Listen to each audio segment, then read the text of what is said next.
What is going on, guys? It is the Red Sky here today with not a presidential video, as in tomorrow or Wednesday's video I'll be telling you why I got rid of them.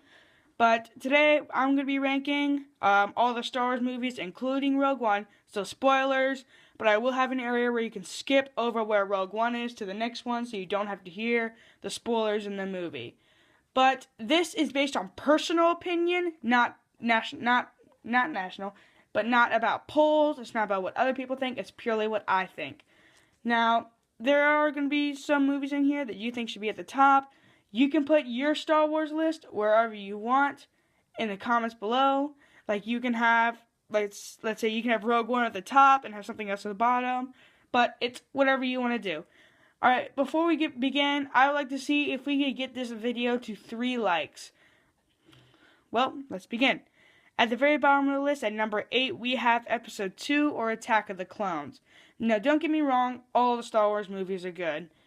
Now, the number 7 and number 8 are not the particularly good, but I like them a little bit.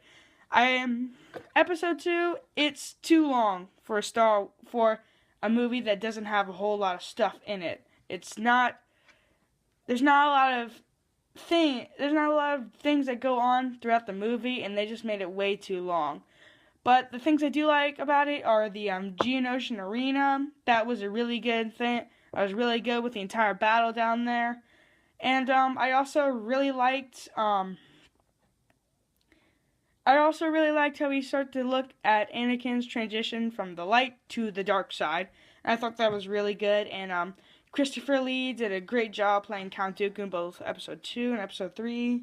Rest in peace, man. And at number 7, we have Episode 1, or The Phantom Menace.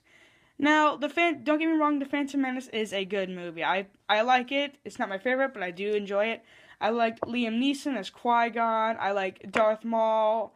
I liked a lot of the movie, particularly the Duel of the Fates scene, which is just an amazing piece of screenplay and score and a great soundtrack. It's just amazing, but the thing that mainly ruins the movie, which is what everyone says, and I do personally agree with them, is Jar Jar Binks.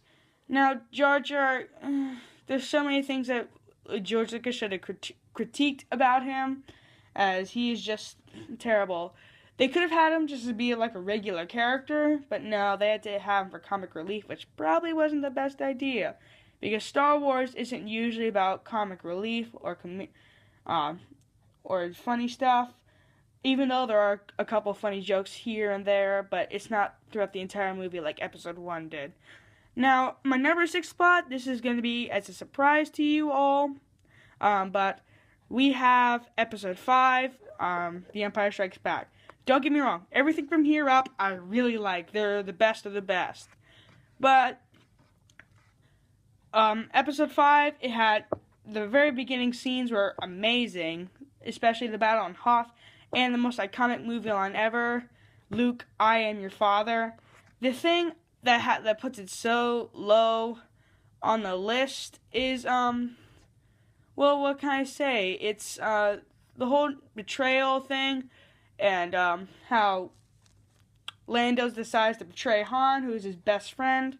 Now, you're probably going to think that's not a reason to dislike it, but I just particularly don't like that, is you gotta trust your friends and make sure they don't backstab you, which eventually leads to Han Solo getting frozen in carbonite.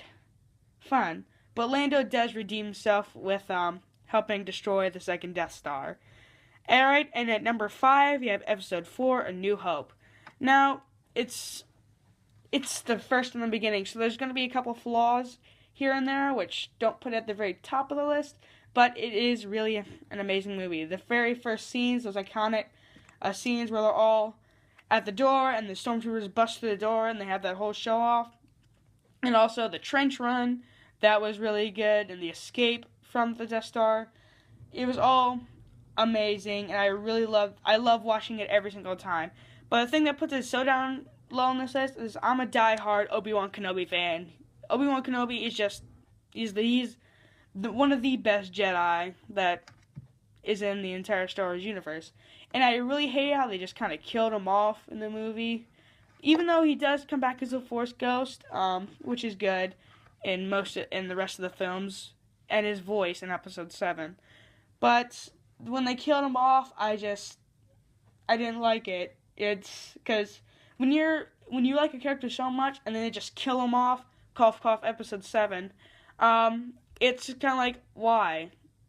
I mean, I understand why they did Han Solo in episode 7, but I don't understand why Obi-Wan Kenobi in episode 4. He needs to train. I think he should have helped train Luke a little bit more, and then he would get killed off.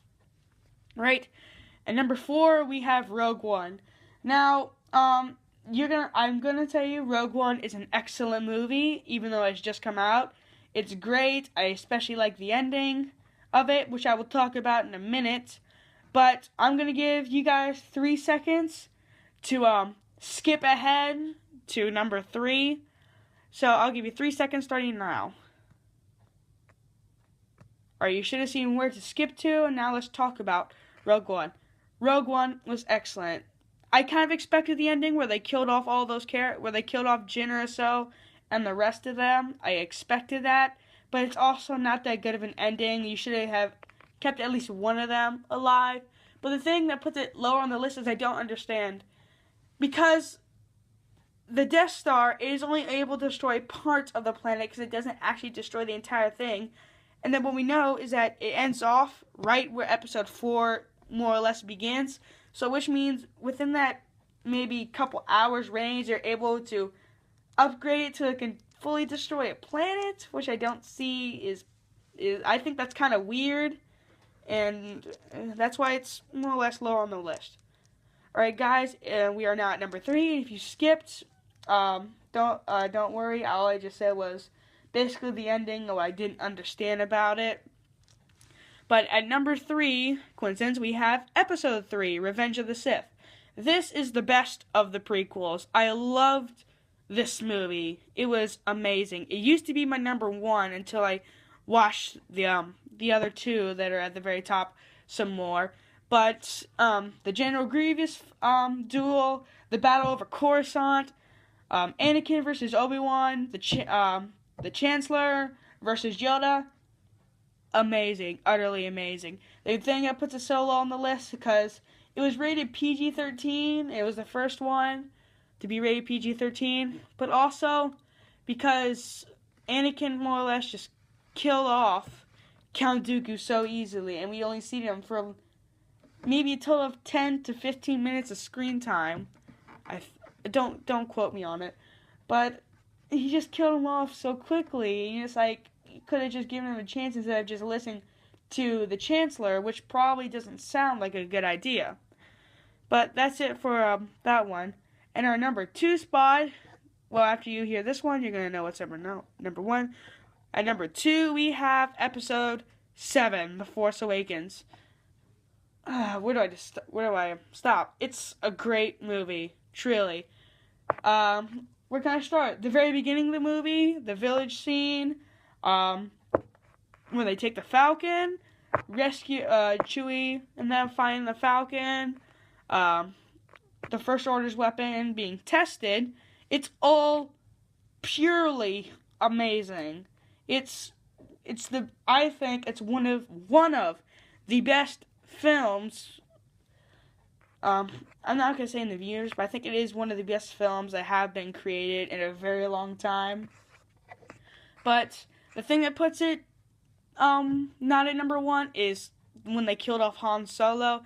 I understand why they did, and I also understand that Harrison Ford did not want you to do this anymore, which I respect, because after playing something for so long, countless hours, you're gonna kind of get tired with it. So I do understand why they did that, but props to Mark Hamill for continuing on. But that's mainly why this is one lower than first place.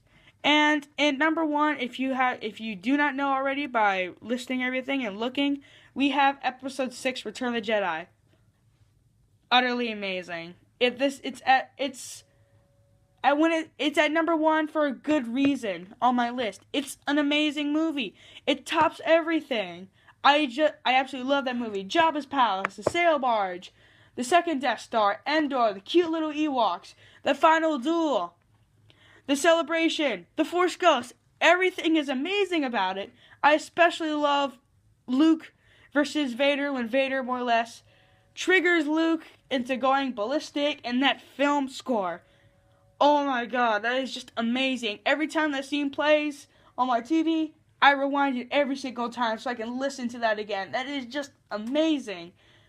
I also love how we see Anakin come back from the dark side and tell Luke he was right. He was right, and that he could change. And that just strikes at a core with you, like, he really is a good person at heart. Padme was right. There is still good left in him. Alright guys, that was it for this list. Thank you all so much for watching. Remember to leave a comment what your list is. If you have not seen Rogue One yet, it's okay if you leave it out. I honestly don't care. But thank you guys for watching this video. Let's see, like I said, let's see if we can get this video to 3 likes. Thank you guys so much for watching this video. Always remember to like and subscribe, and always remember to stay you. This is the Red Sky signing out, and I will see you all next time.